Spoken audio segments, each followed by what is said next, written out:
दोस्तों, क्या आप जानते हैं कि कुछ जगह ऐसी होती हैं जहां का इतिहास डरावना होता है, जहां की हवाएं भी गमगीन और काली होती हैं।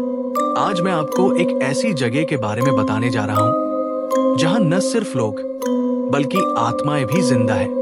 ये कहानी एक गांव की है, एक गांव जिसका नाम था कालीपुर, जहां की हवाएं हमेशा एक डरावने शाप से बंधी रहती थी। कालीपुर एक दूर दराज गांव था। गांव वालों के मुताबिक ये गांव बहुत ही पुराने समय से अस्तित्व में था, लेकिन कुछ साल पहले ही यहाँ कुछ अजीब घटनाएं घटने लगी। लोग अजीब तरह से गायब होने लगे और हर रात एक काली हवा पूरे गांव में घूमती थी। कहते हैं ये हवा किसी बुरी आत्मा की है जो शापित है। ये सब तब शुरू हुआ था जब गांव के पास एक पुरानी हवेली को फिर से खोला गया था। उस हवेली में जो कुछ था वो बहुत खतरनाक था। कई साल पहले एक अमीर व्यापारी यहां आया था। उसने हवेली में एक अजीब सी मूर्ति रखवाई थी। वो मूर्ति कभी भी किसी को अच्छी नहीं लगी।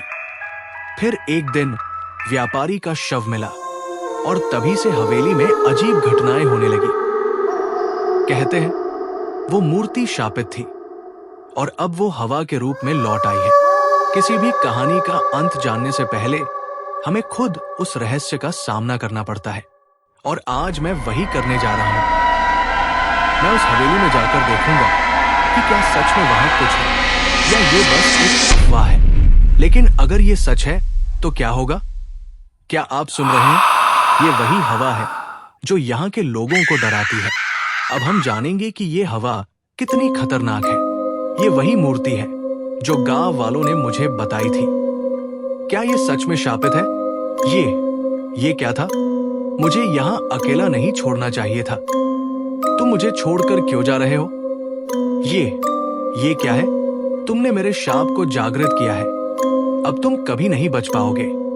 वो मूर्ति, वो मेरी आत्मा को पकड़ने के लिए थी, लेकिन अब ये तुम्हें पकड़ लेगी। मुझे यहाँ से भागना होगा।